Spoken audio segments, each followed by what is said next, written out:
pregunta por papá, haceme tal cosa. Cualquier cosa le manda a hacer. Pero no tenía guardia, no tenía nada. No, nada, él solito se manejaba. 200 kilómetros por hora manejaba su coche. Y era ya más o menos un hombre en aquella época, 70 años, si no es más. ¿Sabe quién era también su socio?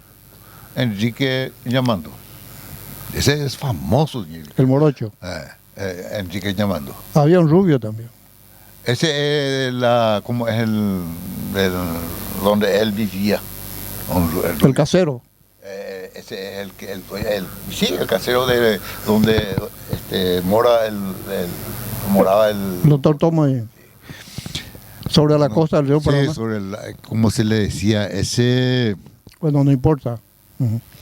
No sé cómo se le decía a esa casa. Ese es el que don Rubio estaba ahí. Ahí el encargado. El encargado ahí. Tiene que estar bien limpio cuando viene. Cada 2 meses, cada 1 mes, cada 3 meses viene el doctor Tomás. Pero en esa época no había profesionales. Todos eran así, personas simples. Ahí tenía que aprender. Sí, señor. Porque el aserradero funcionó por un paraguayito, digamos. Un paraguayito. Y ese le trajo un señor para el jefe de ahí, era el Wurner, que vino como es de San Bernardino. San Bernardino. El primer jefe de ahí del aserradero. Y su capataz era, como era la puta que mamá. Bueno. ¿Cómo es? De Itacrí era el señor. Tenía su hijo acá. Ese era el capataz, eterno capataz del aserradero. Y después vino Pereira. Pereira. No. Rivas. No. Rivas era la culpa. Ahí detrás de Ovelar, así tenía su casa. Y después el último era José Benítez. Era el capataz como es el aserradero. Ahí terminó el aserradero. Pero ya ustedes jugaban en Florelí o en Cerro Corá. Bueno, yo estuve jugando en Hernandaria 2 temporadas. ¿Bajo la presidencia? Rumilio. ¿Y qué le ofreció Rumilio? Rumilio Melgarejo. Primeramente don Molina nos trajo como jugador de Hernandaria. Hernandaria partido ganado. Tal es así Premio. que Francisco Bergottini, nos conocíamos cuando yo jugaba en Anagua, él jugaba en Atlético Stroner. Ahí nos conocimos con Bergottini. Vino un domingo Bergottini. ¿Qué año me estás diciendo? Y década del para 70. jugar acá en el Nacional. Sí. 69, 70 seguro. 69. Vino Vergo, contratado. Vino Vergo preguntando, me encontró y me dijo, ¿con quién tengo que hablar para jugar en el club Hernandaria? Yo sé que Bergottini vivía del fútbol. Le dije, no, ella, andate en el Club Nacional. Ahí se paga bien. Ahí está mi hermano. Andate ahí, le dije. No, yo vine para jugar en el Club Hernandaria. Hernandaria va a venir, te va a pagar por partido ganado. No sé, a nosotros así nos pagan. No, partido ganado, 200, 300 guaraní por ganado. ¿Y dónde se hospedó Vergo? Y bueno, y después le llevé yo a Vergo. ¿A dónde? ¿Y con quién tengo que hablar? Y a don Félix. Le llevé a don Félix. A don Félix Nuño yo. Se fue don Bergottini le habló a don Félix. En aquella época don Félix le hablaba y andate en la cancha, te dice, te invita. Andate en la cancha y ya, si más o menos, ficha. Te fichan ya. Le dijo dónde jugaba y ya está. Porque muchas veces le jodieron también al Club Nacional. Yo juego en tal parte, ando al de general. Y después le dijeron a don Félix, si viene un jugador de fútbol, mandarle a hacer 100 picaditas, si no hace 100 picaditas, no mande acá a la cancha. En esa época. En esa época. Y Así fue contratado por Nacional Vergo. Y Rafael ya estaba, Rafael ganaba ya 6.000 o 7.000 mensual, sin hacer nada. ¿Y quién pagaba? Un Carlos. Con Carlos Barreto. En la pista se iban, ahí vivían todos. Y en la pista venían en avión para entrenarse. Sí, señor. ¿Y dónde quedaba la pista? Y de Nandaria más o menos 15 kilómetros. Paso Itá, te va otra vez así, hacia el 4 o 5, hacia el este. Hacia el oeste, sí. Ahí estaba funcionando la pista de aviación de Carlos Barreto. Ahí estaban toditos los jugadores nacionales. Toditos. Todos trabajaban. Sí, señor. No, que trabajaban, no hacían nada. y Vergo tenía mucho verbo y escribía un poco también. Era Asunción. Le tomó confianza seguramente a don Carlos. Muchísimo. En 6, 7 meses era ya prestanombre de don Carlos. Sí, jefe. Eran 7. En un año se casó con ¿cómo se llama? Con Viveca. Viveca. A la pinta y Vergo, wow, ese era futbolista contratado de Asunción, contratado por Atlético de Stronger. Era semiprofesional ya en eso. Sí. Y ahora bien, dijiste que jugaste en el Club Nandaria bajo la presidencia de Romilio Melgar. ¿Y qué te ofreció el Club Nandaria? Bueno, el club, don Rumilio sí ya me ofreció y yo viro también. ¿Y en qué año? Y ¿La década del 70? íbamos a jugar un clásico con Nacional para incentivarme. Se fue en casa a don Rumilio con su Volvo. Y se fue a Villabolí. Entró ahí. Vamos. O sea que en Tatiyupi. Vamos conmigo, me dijo. Con un cinta métrica. Te vamos a dar para tu lote. Él estaba como presidente de la Junta. No, presidente municipal. Y presidente de la Junta Municipal. Exactamente. Pero cuando eso todavía no había intendencia. Bueno, vine.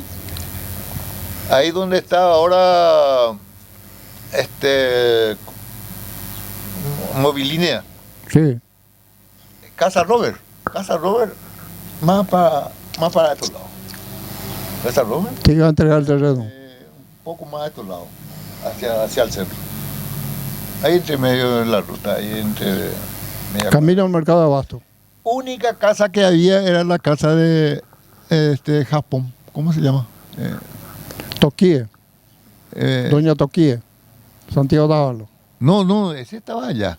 El otro, ese músico. El músico de antaño de Nandaria. Tiene ahí, se caminó a la terminal. Su página. Había un ranchito ahí. Y al lado, en una esquina, ellos vivían ahí, en una esquina. Ahí donde está ahora la ferretería de Jiménez. Ahí estaba ese. Bueno, y a la media cuadra más o menos ahí se fue. Todo era plantación de Circal. Todito ese. Y me dijo, cuando eso ya se estaba comenzando ya como es la construcción del mercado de abasto, se veía bien. Allá va a funcionar el mercado de abasto. Ahí se va a ir la terminal como es el ONU. Y va a ser la calle principal que va a llevar ahí. Esta ruta acá. Todo era de tierra. Todo tierra. Me midió. Vos, vas a pagar, no sé, yo tenía para pagar barato, era como terreno municipal. Casi gratis. Vas a pagar y al lado, es para tu papá por excombatiente. Le vamos a dar. Gratis. 20 por 50. 20 por 50, un lote. Me midió con su... Te espero, la otra semana ya podés ir si querés, si tenés plata para ir a abonar tu primera cuota a la municipalidad. Tu papá es gratis. Tenés que ir a alambrar nomás allá y ya está. Un dominio en propia mano será. Para incentivarnos que esa tarde íbamos a jugar con Nacional. Se iba a inaugurar la cancha de Nacional. Ah, ya. Famoso, y Lionel no estaba, no sé, no quería jugar, no sé qué le pasó. Y le hizo jugar a... ¿Vos no jugaste? No me acuerdo. Le hizo jugar a Chichito como arquero. O debutar la primera vez a Chichito, ¿será? Chichito Agüero. Chichito Agüero. Y Lionel estaba detrás del arco enseñándole que pega. Vamos a inaugurar la calle. Le metí un golazo a Cabrera. 1-0. ¿Quién? Yo. Y después de un poco tiempo nomás, Rafael tenía un anillo así. Y le dije, La Rosa era el entrenador, el referee. Le dije, La Rosa, ese tiene un anillo muy peligroso y peligrosito. Se fue, le miró a Rafael, le encontró ese anillo así de grande. Esta clase, pero pichita, no sé. Anda, sácate. Se fue afuera más o menos en 20 minutos, no sacaba todavía. Una de las cosas. Más o menos media hora estaba ahí afuera, Rafael. Entró Rafael y Reyes se fue como para cortarme la pierna. El central. Central. Y yo veía en aquella época, pues la gente estaba ahí Sí, sobre la... no había gradería. No había gradería, no había ni quinchado, nada no había. Y se fue una tijera ahí, salté y me caí encima de Reyes.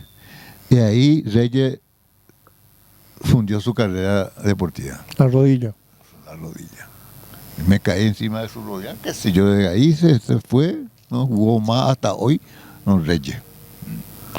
Le ganamos 2-0 y después, segundo tiempo, Chichito será. Mucha gente. Mucha gente. Desde la media cancha le metió un poco cubilla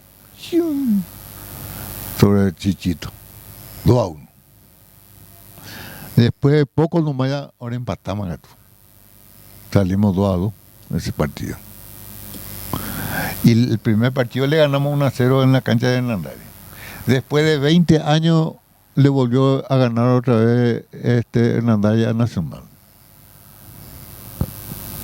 Nunca más le ganó la Hernandarias Nacional después de eso.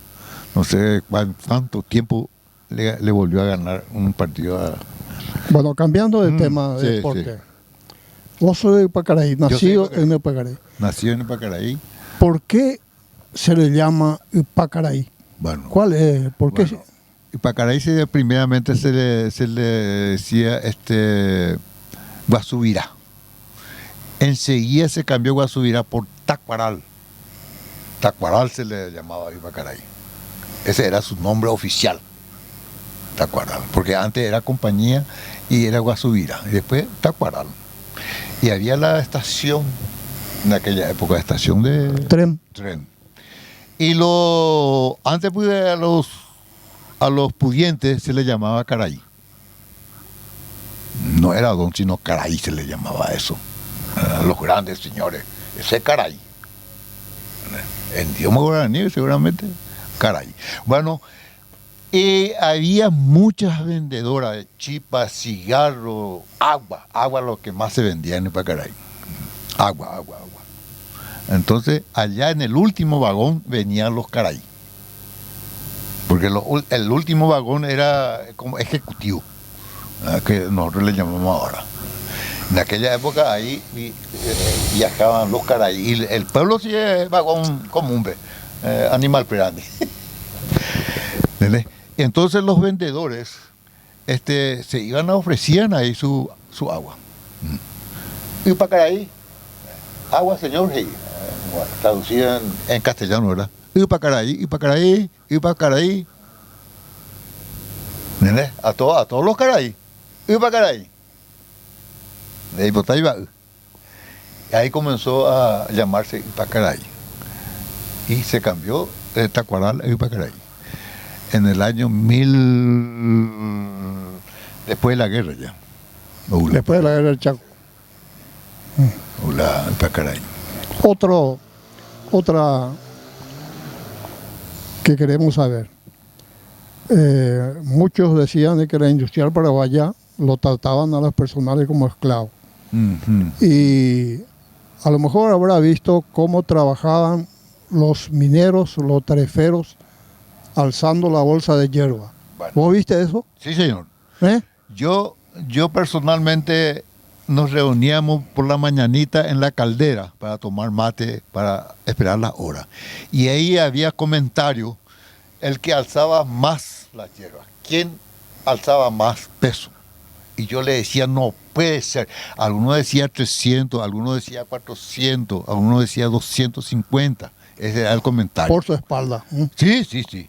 Y yo le discutía, no puede ser que un hombre alce 200 kilos por su hombro, ni 250, 300 menos. Y le discutía a muerte a ellos. ¿Verdad? Todos eran conocidos, conocían, ¿verdad? Y un día vino no sé quién era, un camionero, me invitó para irme con él. Vamos un poco conmigo. ¿Te invitó para qué? Para ir a ver, a mí no me dijo dónde, pero me invitó no para irme con él, Al monte, al monte, en los yerbales. a 20 kilómetros más o menos. Teníamos que entrar ahí en Palma. más o Sí, menos, Puerto por ahí, Palma, por hacia ahí. el norte. Sí, por ahí. Y yo no puedo, no, ya, mina, ya. Va, pues. Ya, a ver, ¿dónde tienen vaina? Ya. Vamos, Pues, en una hora vamos a venir otra vez. Vamos, te voy a ofrecer algo. Algo. En una hora ya vamos a venir otra vez. Entonces me subí con él y me fui. Paramos ahí en la ruta, así. En aquella época era todo monte así. Paramos el camión ahí y entramos en una picada, más o menos 300 kilómetros, una picada así de medio metro. Y le encontré ahí. ¿Dónde es lo que nos vamos? Vamos. Ya tuve miedo más o menos yo. Monte, sea, Selva. selva, puro. Y encontré 5 o 6 tipos ahí, parados. Y el otro estaba ahí con una bolsa ahí, pero yo no le veía al tipo, ¿Bolsa de qué? de hierba. Yo no le veía y estaba ahí el La bolsa. artículo ese moviéndose. Le miraba. Me dijo, a ni qué poco ese, porque Pepe Oñina y Caraíce. No le toques a ese. No le toque a ese. O muy ponaje ahí bulto dice. Está colocando bien. Había un rollo así más o menos en su madera. cabecera. Y había sido que ese rollo le servía para encaramarse, para tener más Fuerza. impulso. Y se movía y suyo. Encontré un tipo chiquitito, Piru Isira. Vino, ya pues dice. Venimos otra vez hacia nuestro camino. Desviamos así y cerca de la ruta había el pilón. Se bajó ahí Para pesar. y agarró 2 para ponerle el pilón y alzó. 280 kilos. Peso. Mi huevura. 280 kilos. Cuando de Aeroviama, dice. Solamente para demostrarme ¿Qué llevó? que era el minero y cómo alzaba. 280 kilos, hermano. ¿Y por qué alzaban esa cantidad? Porque trabajaban por, por un tanto, de acuerdo a tu producción, vos ganabas. así como ustedes trabajaban por la arena. Por la arena, sí señor.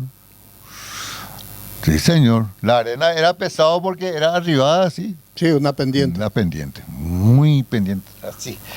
Y los mineros, no, mineros de playa, pero 180 kilos sobre tu espalda, hermano. 300, algunos dicen que alzó hasta 400 kilos. Eso es hombre grande, seguramente. Así comentaba. Se iba para pesar y había ahí una persona había dos personas que recibían la hierba. Anotaba uno que era anotador y para poner los pilones y todas esas cosas. Los dos estaban ahí esperando al minero. ¿Y cómo firmaban? Y algunos no saben firmar ni firmar. No firmaba, ¿verdad? Algunos apenas escribí. Y como es ellos se iban así y cortaba con sus manos la hierba. Machete y después cortaba así con sus manos. Pedazo. La hoja. La hoja. Solamente la hoja. Solamente la hoja así. En ramas viene así la hierba, ¿verdad? Y cortaba en 3 partes con la mano ese. Cortaba así de esta medida. Como una bebena. Ahí por el palillo. No. Y así hacía. Y después el bolsón era grandioso. Bolsón de... Pero ahí secaban o cómo. Y ahí, de ese pilonada, se alzaba en el camión y ya venía acá, Curupaytí. Ya venía en Curupaytí, ahí estaba como el secadero y todas esas cosas. ¿Cómo se le dice eso para quemar el moroviré? Barbacoa. Barbacoa, famoso barbacoa. Y ahí el que rastrillaba ahí estaba fuego y vos encima. Rastrillando ahí cada fuego. Tenía como alpargata de cubierta. Sí. Señor, el famoso aparato. Exactamente. Señor, el aparato. Y de la fábrica de Palmito, ¿cómo fue el trabajo? ¿Cómo era el fábrica de Palmito? Sí, los palmiteros se iban y desde Santa Fe para adelante era todo palmital. Todo era palmital. Y los palmiteros y los obrajeros sufrían mucho en aquella época. Nosotros viníamos recién, el famoso Guayaquil. 2, 3 murieron acá. Sí. Con el hermano de Alfonso. Sí. Guayaquil. El otro que está ahí frente a Ñatoquí, ahí, como no me acuerdo cómo venía con una flecha acá de espalda, que le sacó acá. Melgarejo, exactamente. Y en aquella época los palmiteros y los obrajeros tenían miedo a los guayaquíes. Ahora se le dice H. Así, a los guayaquíes. Y el que se veía primero, moría. Si el guayaquí te ve primero a vos, te flechea. Y si vos le ves primero, le mete bala.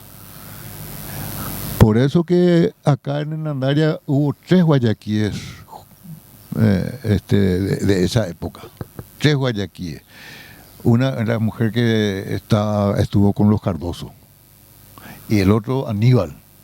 Y otro en Curupaytí, otro no sé qué pasó con ese. Pero 3 eran. ¿Qué pasó? Se fueron los obrajeros, le veía a los guayaquíes así cruzando. Ellos se van entre muchos pues en la casa. Y llevaban todas sus criaturas detrás de ellos. Y le metían balas así y corrían los guayaquíes y dejaban a los hijos. Y ahí los obrajeros trajeron esos hijos de 4 o 5 años. Don Acuña era el que le crió a Aníbal. Y la otra, la mujer acá, un Cardoso. Un Guayaquil, un Pechaguarén. Y los palmiteros la misma cosa. Y los palmital se iban en grupo. Se iban 10, 15 palmiteros. Y entraban en el monte y cortaban el palmito. Y así mismo venía Curupaytí. Pero en Curupaytí se vuelve a trabajar por el palmito, pelando. En los obrajes allá la punta nomás se cortaba. Así entero y te. Así. ¿Y quién fue el administrador de la fábrica? Bueno, Palmito era Escumbarti se llamaba. Era el técnico de hacer palmito. Pero tampoco él no era un profesional. No. Seguramente. Él era argentino.